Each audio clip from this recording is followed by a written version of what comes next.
Hello, I'm Wonder001, and this is my review of, well, not exactly the cell phone or even the case to this phone, because those two have been reviewed already. This is a 2014 Moto X 2nd Gen, and this is a Trident Aegis case, which, by the way, I reviewed twice because of a defect, and there is the same defect right there on this one. So I'm changing that review, if you have seen that already, to do not buy this case. It has a factory defect because of the stylization. But rather, this is a review of the network which this cell phone is on. Now, most of you know that, at least in the US, there's AT&T, Verizon, those are your big two. Then you have T-Mobile and Sprint. Well, I have been a AT&T customer since it was singular, so way back. I was prepaid when I first started with the network, and then moved to a postpaid contract, and then had a postpaid contract family plan when I got married. Well, this is to tell you that I've changed once again from a postpaid to a prepaid plan, and there is a rationalization behind this. Now, when I was on the postpaid plan, my wife and I were splitting a bill of about $176 a month for 7 gigs of shared data between the two of us. Now, through her work, she was able to get a discount. Some places give you a discount for AT&T or Verizon. In this case, we had it for AT&T, so it took care of mainly just the taxes. So $176 a month for the two of us, meaning each person owed $88 for that 7 gigs of shared data. Now, part of the reason, at least back then, to do a postpaid was that your big carriers would give you a discount on a cell phone. Like this one I got for $99 with the 2-year contract. Well, they're not doing that anymore. So locking yourself into a contract for that reason is kind of asinine and not worth it. So looking at that 7 gigs of shared data, if we would have kept the contract that we had, would have been 3.5 gigs of data per person. Now, if you shared the plan with other people, then you would diminish technically the quantity of data that you would have accessible to you. Now, the new shared plans, they're not called family share plans anymore. They're called something else on AT&T. So for 6 gigabytes of shared data, you have a $100 fee without taxes. That's without taxes. So each person would get 3 gigabytes of data if you divide it up equally. Now, this is all postpaid. So after the month of January, you would pay at the beginning of February for January. There is prepaid, which is identical service. They use the same networks, they use the same cell phone, they even use the same SIM card. So I have an AT&T SIM card in here. I switched from postpaid, or the contract, to the prepaid non-contract, and granted, while it took them a while to do it, probably 30-40 minutes, I did not have to get a new SIM card, and my SIM card and cell phone number and all that stayed the same. Now, the main reason that we went to postpaid, it was cheaper. It is much cheaper than the old plan that we had and even the new plans that AT&T is offering.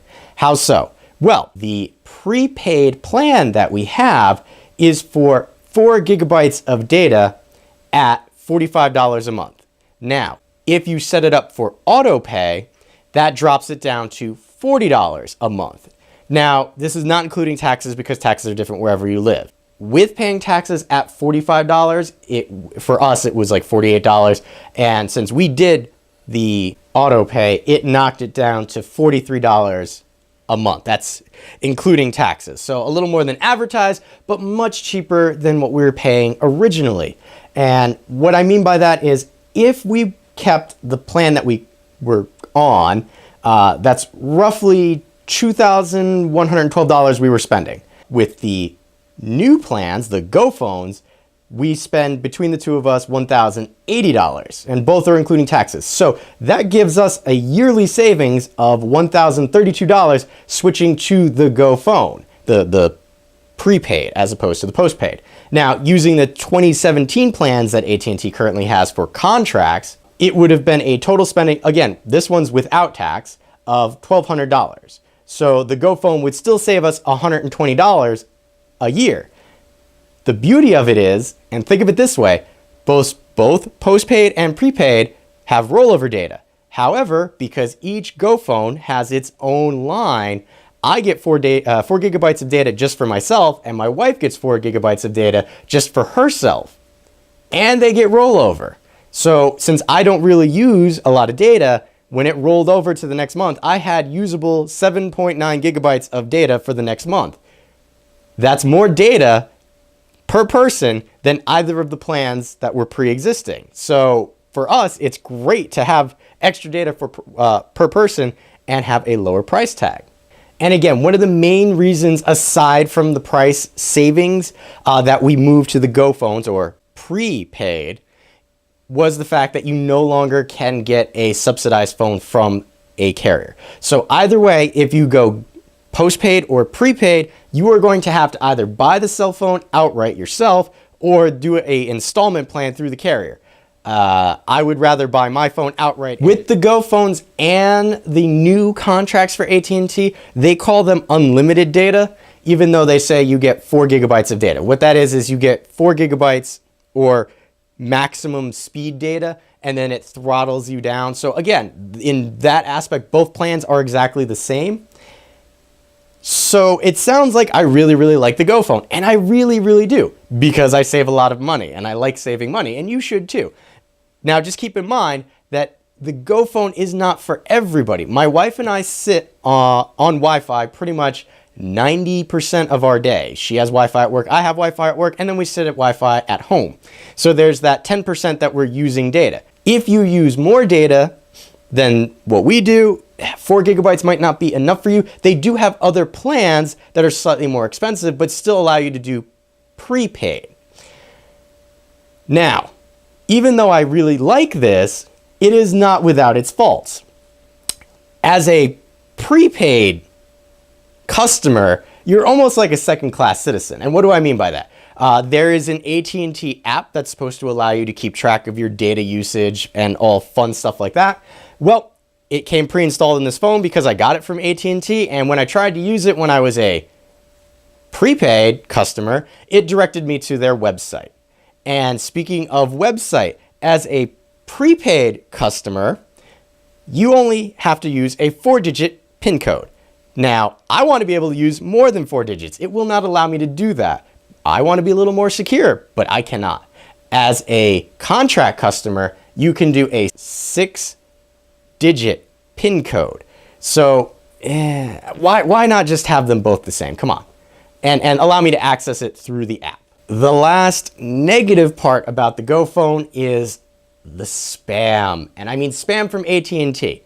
So about 2 weeks before your bill is due, you get a text message. Don't forget your bill is due. A week before your bill is due. Don't forget your bill is due. I set it up for automatic payments. So the day before, it automatically paid, which is like the day before the end of the month. You get a text message. Don't forget your bill is due. Day of payment. Thanks for your payment. You saved extra money because you did a, auto pay. Hours after I got that text message, don't forget your bill is due. Another text message came in. I don't get why they're spamming me like that. It's not necessary. The other oddity was when we first made a phone call using the Go phone, when we changed over just to test and make sure that they worked, we got a message saying, thank you for choosing AT&T Go phone. And I've never had that happen on the contract phone. It never happened after that fact, but it's just something that you should be aware of. You might get that message and wonder what the heck it is. One other aspect of the prepaid phone system that might be appealing to you is, because this isn't a contract anymore, I don't have to wait 2 years in order to do something else. If I want to drop AT&T today and go to T-Mobile, I can. End of the month, I just go, nope, not paying. Go to T-Mobile, get a SIM card, pop it in there. So there's that flexibility with the Go phone that you don't have with the contract. And again, because you don't get a free phone anymore with the contract, I don't really see a reason to do it. You can also add up to 5 lines to a prepaid account, allowing you to have savings for 5 lines and a single bill. Now, my wife and I have separate bills because we didn't see the reason to dovetail off each other if we get the savings regardless, because we're doing the auto pay. So, in conclusion, prepaid, while it has some downfalls, is the way to go if you're looking to save money. and who isn't looking to save money.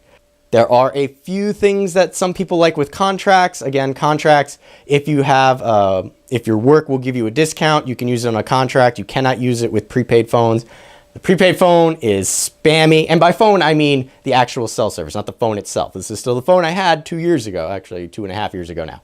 But save money, try the prepaid. If you are done with your contract, I highly recommend trying it, because that's the other thing too. Because it's a prepaid, at the end of the month or 2 months of trying it, if you don't like it, you can always go back to a contract. There's no harm, no foul. It's worth trying out just for the savings, and that's the big thing. I'm going to reiterate. We are going to save over $1,000 and get more data per person, regardless of the old contract or new contract that we could have had. So it's something to consider. This is just my experience with AT&T. Now, I did test the network both times, once before we did the change and then after, and here's the data for that.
So in my particular area of the house that I was filming that, and the fact that it was a rainy, cloudy day, not great data speeds, but you'll notice the consistency. So if that was one of your concerns, don't be concerned. You're on the same networks, you're using the same cell towers. With that said, I have been Wanderer001. If you have any questions or comments, please leave them in the area below. And as always, thanks for watching.